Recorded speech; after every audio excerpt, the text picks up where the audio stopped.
오라버니들 안녕하세요. 여러분은 여자 지응에 대해서 얼마나 알고 계신가요? 남자분들은 자기 위로에 대해서 친구들과 허심탄회하게 얘기를 하기도 하고 장난식으로도 많이 얘기합니다. 또한 사회적으로도 남자가 자기 위로를 하는 것은 너무나 당연하고 자연스러운 걸로 인식이 되고 있습니다. 반면에 여자의 자기 위로는 어떤가요? 여자들은 자위에 대해서 친구들과도 얘기하지 않고 사회적으로도 부정적인 인식이 많은 편입니다. 그리고 실제로 여자가 자기 위로를 하는 비율은 남자에 비해 낮은 편인데요. 그 이유는 남녀 모두 애인이 없다는 가정하에 남자는 여자보다 샤샤를 하기가 어렵기 때문입니다. 물론 불법적인 루트로 돈으로 해결할 수도 있지만 이런 경우는 돈도 적지 않게 들고 불법이라는 리스크도 감수해야 하기 때문에 자주 이용하지는 않죠. 결국 여자를 꼬셔야 하는 건데 남자로서 매력이 높고 유혹 기술이 엄청 높은 게 아닌 이상 단기간에 여자를 고쳐서 잡아뜨리는 건 그리 쉬운 일이 아니죠. 반면에 여자는 어떤가요? 여자는 마음만 먹으면 너무나 쉽게 성관계를 가질 수 있습니다. 평소에 연락이 오던 남자에게 연락해서 조금만 여지를 주어도 되고 나이트클럽 같은 곳에 가서 자기에게 대시하는 남자들 중에 고르기만 하면 됩니다. 결론적으로 여자는 연년 자체로만 보았을 때 남자보다 훨씬 수월하게 할 수 있기 때문에 자기 위로를 하는 비율이 남자보다 상대적으로 훨씬 낮은 것이지요. 한 설문조사에 따르면 남자분들 중 90%는 자기 위로를 주기적으로 한다고, 하지만 여자들은 50에서 60% 정도만 한다고 답했습니다. 또한 남자들은 잠자는 시간을 제외한 하루 종일 성욕을 느낍니다. 물론 어떤 특정한 자극이 있다면 성욕이 증폭되긴 하지만 굳이 자극이 없더라도 성욕을 느끼고 있고 언제든 할 수 있는 준비가 되어 있죠. 반면에 여자들은 특정 자극이 없는 이상 평상시에 성욕을 느끼고 있지, 남자는 길에서 지나가는 여자가 조금만 이쁘거나 몸매가 좋아도 바로바로 반응이 오지만 여자는 길에 지나가는 남자가 아무리 키가 크고 잘생겨도 눈길이 좀 갈 뿐이지 바로 이쁜이에서 반응이 오지 않습니다. 실제 커플들도 여자가 갑자기 하고 싶을 때 신호를 주면 바로 게임이 진행되지만 남자가 하고 싶다고 바로 게임이 진행되지 않죠. 스킨십부터 시작해서 키스를 하고 애무도 하고 분위기를 잡아야 게임이 시작됩니다. 이처럼 성욕을 느끼고 자극받는 빈도가 여성이 훨씬 적기 때문에 자기 위로를 하는 비율이 남자들보다 훨씬 낮습니다. 여자의 자기 위로 행위는 단점보다 장점이 많습니다. 여자가 자기 위로를 하게 되면 성감 개발이 적극적으로 이루어지는데 자기 위로를 하지 않는 여성에 비해 더욱 성감이 잘 발달되고 흥분도 잘 되고 잘 느껴진다고 합니다. 그래서 전문가들은 안 하는 것보다는 하는 게 낫다며 적당한 자기 위로 행위를 권장하곤 합니다. 또한 규칙적으로 하게 되면 생리통 완화에 효과적입니다. 오르가즘을 느끼게 되면 통증이 가라앉게 되죠. 또한 심리적으로 성적 긴장이 해소되고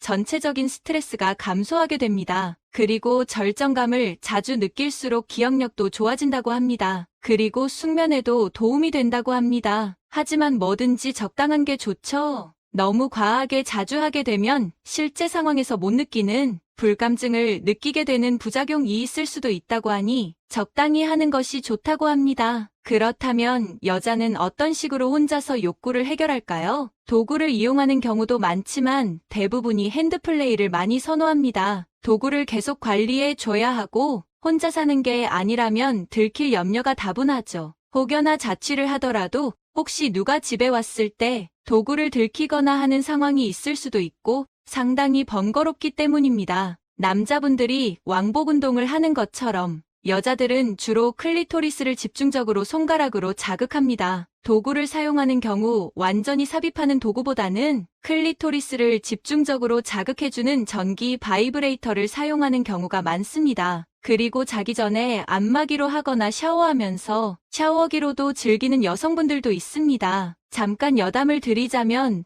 원래 안마기의 목적은 자기 위로용이었다고 합니다. 1920년대에는 여자들이 욕구 불만으로 스트레스를 받아 히스테리가 생기면 의사들이나 간호사들이 그곳을 마사지해 주었다고 합니다. 그렇게 여자가 오르가즘을 느껴서 성적 긴장이 풀어지면 집으로 돌려보냈다고 합니다. 그렇게 성적으로 억압되던 시절에 어떻게 보면 유사성행위라고 볼 수도 있는 음액 마사지를 의료 서비스처럼 제공했다는 게 참 아이러니하기도 합니다. 그렇게 손으로 하는 것이 힘들어서 만들어진 게 바이브레이터라고 합니다. 유명한 철학자 프로이트는 여자의 히스테리는 자궁에서 시작된다고 말한 바 있습니다. 자궁에서 성적 욕구가 충족이 안 되어서 히스테리가 일어나기 때문에 그 부분을 해소시켜주면 히스테리가 없어지는 거라고 얘기를 했습니다. 많은 분들이 궁금해하시는 게 여자들도 과연 남자들처럼 현자타임을 느낄까?입니다. 현자타임은 남성분들이 사정을 하고 난 후 급격하게 떨어지는 성적 흥분과 만족도 때문에 겪는 감정을 일컫는 말인데 공식적인 언어로는 성교 후 우울이라고도 합니다. 결론부터 말씀드리자면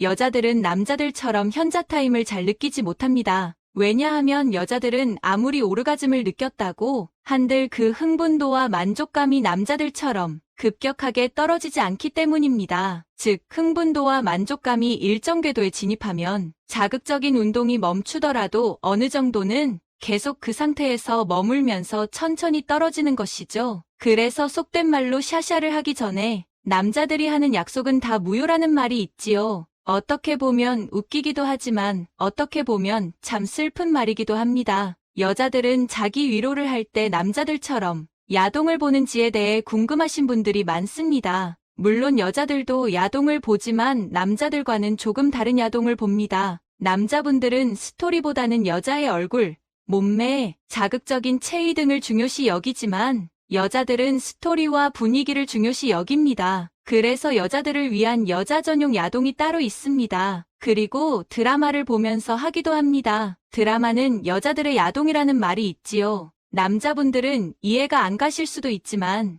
로맨틱한 분위기가 극으로 다다르는 장면에서 여자들은 매우 높은 성적인 흥분을 느낍니다. 오늘은 여자들의 자기 의료행위에 대해서 알아봤는데요. 여자들은 그것에 대해 어떻게 생각하고 어떻게 느끼는지, 어떤 방법으로 하는지, 무엇을 보고하는지 등에 대해서 알아봤습니다. 남자와는 많이 달라서 이질감이 드실 수 있지만 이렇게 서로를 이해하는 과정에서 진정한 남녀 간의 소통이 이뤄질 수 있다고 생각합니다. 이제 오늘의 다음 콘텐츠로 넘어가겠습니다. 오늘은 남성분들이 가장 궁금해하고 신기해하는 여자들의 오선생에 관해 말씀드리도록 하겠습니다. 후반부에는 여자가 오선생을 쉽게 느끼게 하도록 하는 방법이 준비되어 있으니 영상을 끝까지 시청해 주시기 바랍니다. 구독과 좋아요, 알림 설정은 언제나 큰 힘이 되고 있답니다. 항상 감사합니다. 남자분들은 사정을 하기만 하면 오선생을 느끼는 반면에 여자들은 죽을 때까지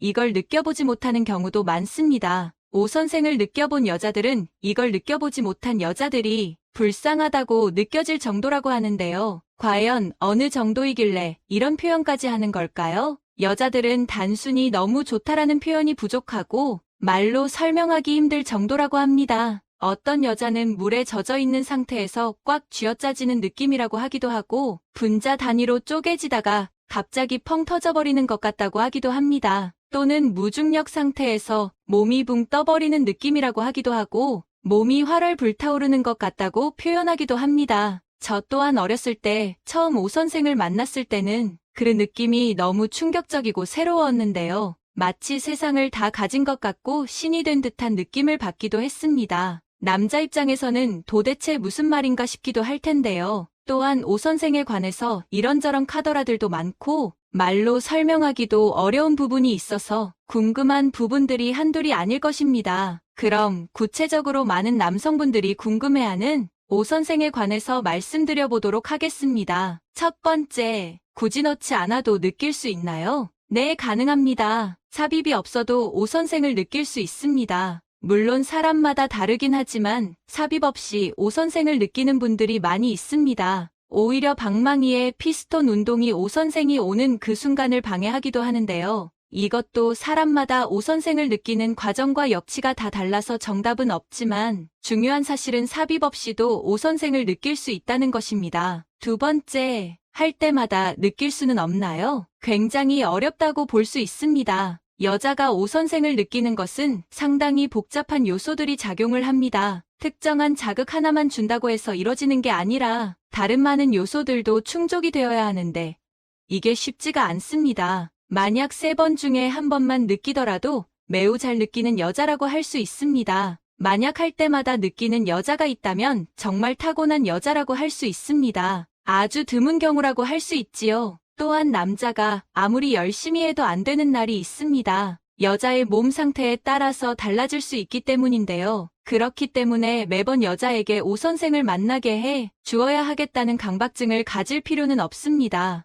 만약에 여자가 살면서 한 번도 오선생을 느껴보지 못했다라고 말한다면 현실적으로 반드시 남자에게 문제가 있다고 보기 어려울 수 있습니다. 여자가 불감증일 수도 있기 때문입니다. 세 번째, 몸이 부들부들 떨리나요? 네, 맞습니다. 개인마다 조금 다르긴 하지만 웬만하면 몸이 부들부들 떨리는 반응이 나타납니다. 어떤 여자는 그 강도가 조금 약할 수도 있고 어떤 여자는 격하게 부르르 떨릴 수도 있습니다. 과학적으로 설명을 하자면 심리적 극치감과 골반 근육의 경련 현상이라고 볼 수 있습니다. 부끄러워서 눈을 꼭 감고 애써 참으려고 하는 여자도 있고 몸을 제대로 가누지 못하는 여자들도 있지요. 네 번째, 방망이가 클수록 느끼기 쉽나요? 결론부터 말씀드리자면 유의미한 영향을 주기는 하나 그러한 요소가 절대적이지는 않습니다. 여자의 이쁜이는 신축성이 뛰어나기 때문에 크기에 의해서 성감이 좌우되지는 않습니다. 방망이가 크다면 여자의 깊숙한 곳까지 들어가서 성감을 더욱 자극할 거라고 생각하지만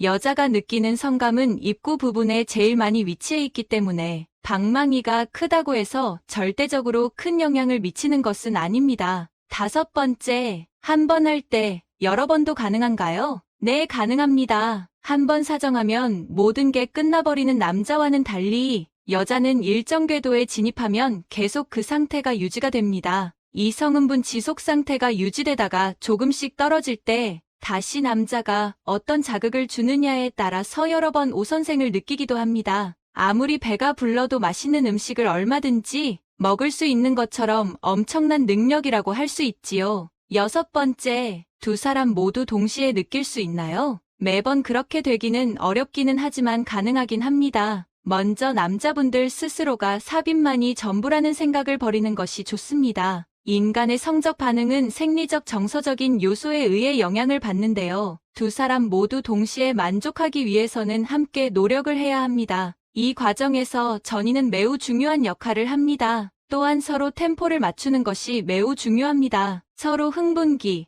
상승기, 절정기 등 각 단계에 진입하는 속도와 템포를 맞춰야 동시에 느낄 수 있게 됩니다. 속궁합이 잘 맞는다는 것은 이러한 템포도 서로 잘 맞는다는 걸 의미합니다. 파트너와 관계를 지속적으로 가지면서 의도적으로 노력하다 보면 어느 순간 만족도는 처음과 달리 매우 높아져 있을 것입니다. 일곱 번째, 오선생을 느끼면 분수처럼 액이 분출되나요? 꼭 그런 것만은 아닙니다. 물론 오선생을 느껴야 그런 현상이 발생하기는 하지만 오선생을 느낀다고 해서 반드시 그런 현상이 나타나는 것은 아닙니다. 사람마다 다른 것이지요. 그러니 여자가 액을 뿜어내지 않았다고 해서 오선생을 못 만났구나 라고 생각하는 것은 잘못된 생각이라고 할 수 있습니다. 그렇다면 어떻게 하면 여자가 오선생을 쉽게 느끼게 할 수 있을까요? 앞서 말했지만 여자마다 오선생을 느끼는 과정과 역치가 각자 다릅니다. 성감대도 저마다 다르고요. 그러니 이러한 것을 찾는 것이 중요한데요. 일단 여자가 오선생을 느끼기 위해서 필요한 요소는 부위,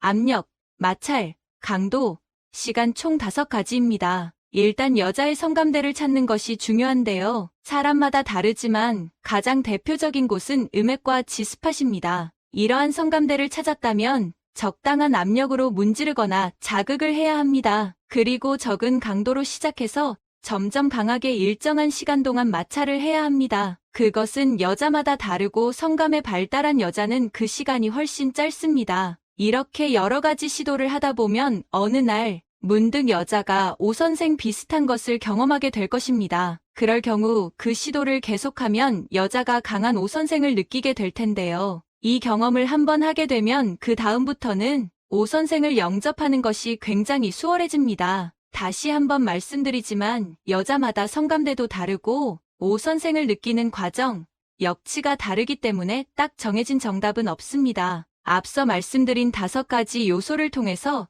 그 길을 직접 찾아야 하는 것이지요. 또한 여자가 이전에 그러한 경험이 있다면 소통을 통해서 그 과정을 알려주는 것도 방법이 되겠네요. 오늘은 남성분들이 궁금해하는 여자의 오선생에 대해서 말씀드려봤는데요. 아마 남성분들은 뭐가 이렇게 복잡하냐라고 생각하실 수 있습니다. 하지만 결국 이러한 복잡한 걸 이해하고 여자의 수요를 충족시킬 수 있는 남자가 가장 이쁜 여자를 쟁취하게 되지요. 오라버니들도 이러한 기술들을 익혀서 언제 어디서나 원하는 여자에게 오선생을 영접시킬 수 있는 능력 있는 남자가 되셨으면 좋겠습니다. 마지막 부분은 당신의 삶을 위한 건강 섹션이 될 것입니다. 대규모 추적 연구 결과 잇몸병이 있으면 당뇨병, 당뇨합병증, 심혈관 질환, 뇌졸중, 암 등의 위험이 최소 14%에서 최대 700%까지 높아지는 것으로 밝혀졌습니다. 전문가들은 건강을 위해 치과를 주기적으로 방문하라고 하죠. 그런데 치과를 자주 다니기는 쉽지 않습니다. 정확히 말하면 치과를 가기 좋아하는 분은 없으실 겁니다. 치과는 생각만 해도 가기 싫은 곳이죠. 그런데 살다 보면 누구는 치과를 자주 다니고 또 누구는 평생 치과 한번 안 가봤다고 할 정도로 치아나 잇몸이 튼튼한 사람들이 있습니다. 무엇이 치아의 건강 상태를 다르게 만드는 걸까요?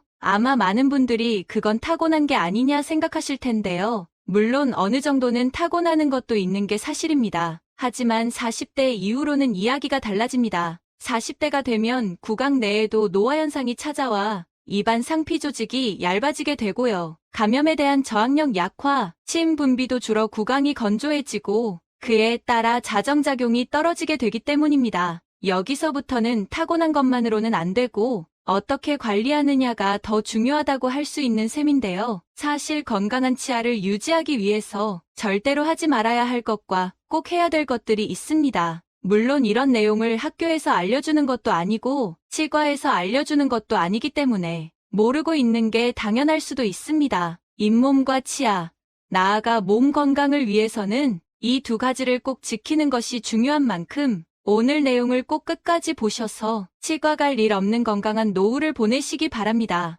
음식을 씹을 때 통증을 느끼거나 잇몸이 붓고 시리고 피가 나는 증상을 겪어보셨나요? 풍치라 부르는 이 잇몸병은 잇몸에 생기는 질환이죠. 잇몸 질환은 왜 생기게 될까요? 잇몸은 치아 아래에 붉게 보이는 치은, 치아를 둘러싼 치주인데 그리고 치조골 등으로 이루어져 있습니다. 음식을 먹으면 미세한 음식 찌꺼기들이 세균과 섞여서 치아와 잇몸 사이에 남게 되는데요. 이를 치태라고 부릅니다. 이 치태가 오랜 기간 지속적으로 쌓이면 단단한 치석으로 변하게 되고 세균이 살기 좋은 환경이 만들어지게 되죠. 이처럼 세균이 많아지면 염증이 생겨 잇몸과 잇몸뼈가 손상되고 결국 치아를 잃게 됩니다. 이와 같은 잇몸병은 대부분 오랜 기간에 걸쳐 만성적으로 진행되게 되는데요. 악화기에는 피가 나는 등의 증상이 나타나지만 휴지기에서는 아무런 문제가 없다 보니 많은 분들이 치료 시기를 놓쳐서 발치를 하는 상황까지 가게 됩니다. 더 무서운 점은 잇몸병이 있는 경우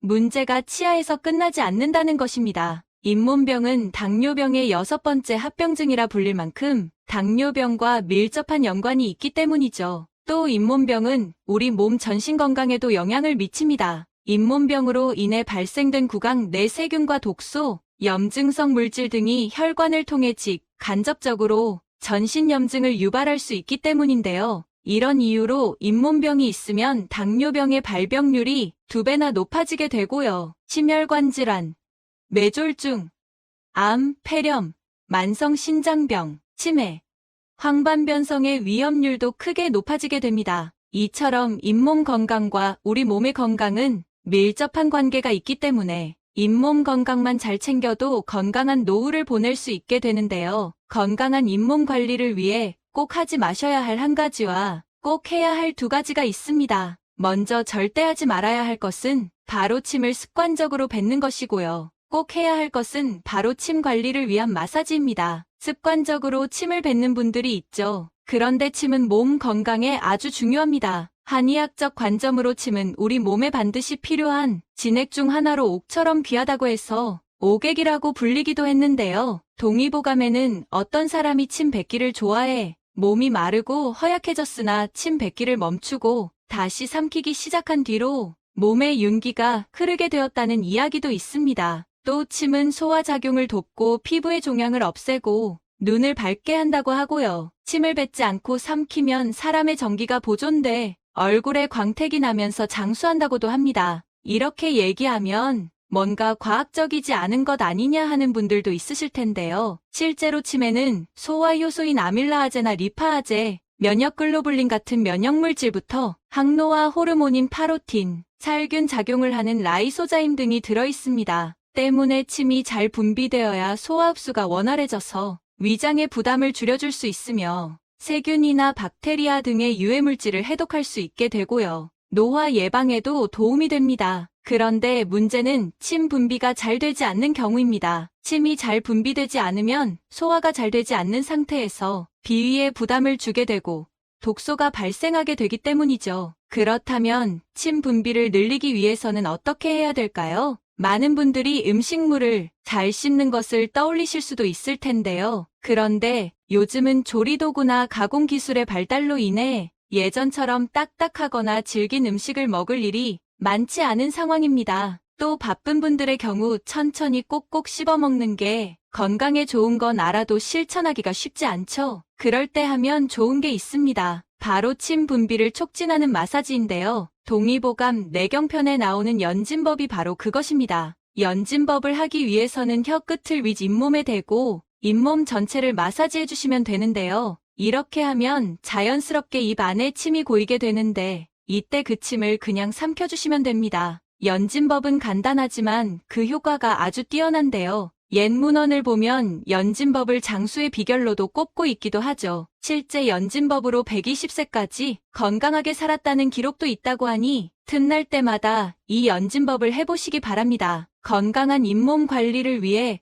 꼭 해야 할 두 번째 행동은 바로 소금물 가글입니다. 과거 우리 선조들은 소금으로 양치를 하고 가글을 했었다고 하죠. 현대에 와서 진행된 연구들을 보면 조상의 지혜가 정말 대단하구나 싶습니다. 여러 연구를 통해 밝혀진 사실들을 보면 소금물로 가글을 하면 구강 내 박테리아들의 성장이 억제되고요. 소염, 살균 작용으로 잇몸병을 예방해주며 치태 축적도 억제해 구강질환을 예방해주기도 합니다. 염증을 유발하는 사이토카인도 억제해주죠. 이뿐만이 아닙니다. 소금 가글을 해본 분들이라면 이런 경험이 다들 있으실 건데요. 아프던 잇몸 통증이 줄어든 경험 말이죠. 저는 이런 경험이 많은데요. 잇몸에 붓기가 있거나 통증이 있는 경우 소금물로 양치를 하곤 하는데 이렇게 하면 짧게는 34일, 길게는 2주 안에 통증이 사라지게 되곤 했었죠. 이는 소금물이 삼투 현상을 일으키기 때문입니다. 삼투압 현상이란 농도가 낮은 곳에서 농도가 높은 곳으로 물이 통과하는 현상을 말하는데요. 이런 삼투 현상으로 인해 소금물 가글을 하게 되면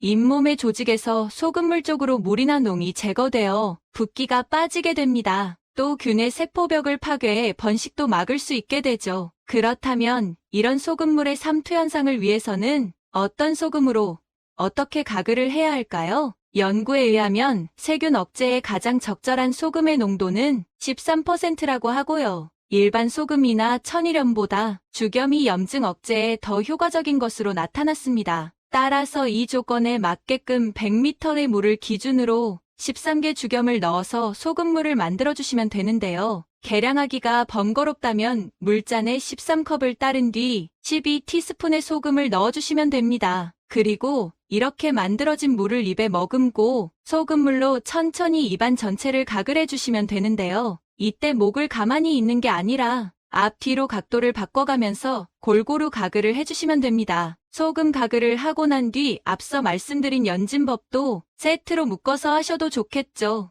이런 소금 양치는 양치 후 해주시는 것이 좋은데요. 매번 양치를 하기 어려운 경우라면 취침 전 가글이 제일 중요하니 취침 전에만 해주셔도 됩니다. 여기서 잠깐 소금물 가글을 하고 나면 입 안이 짜다 보니 바로 일반 물로 입 안을 헹구고 뱉어내시는 분들이 있을 수 있는데요. 이렇게 하면 소금물 가글 효과를 제대로 볼 수 없습니다. 당장은 짜게 느껴지더라도 시간이 지나면 괜찮아지니 가글 후 따로 헹굼을 하지 않으시는 걸 추천드리고요. 정해야겠다 하시면 최소 5분은 기다렸다가 해주시는 것이 좋겠습니다. 여기까지 잇몸 건강을 관리하는 방법에 대해 알아보았는데요. 오늘 준비한 내용은 여기까지입니다. 오늘 내용 도움 되셨나요? 구독과 좋아요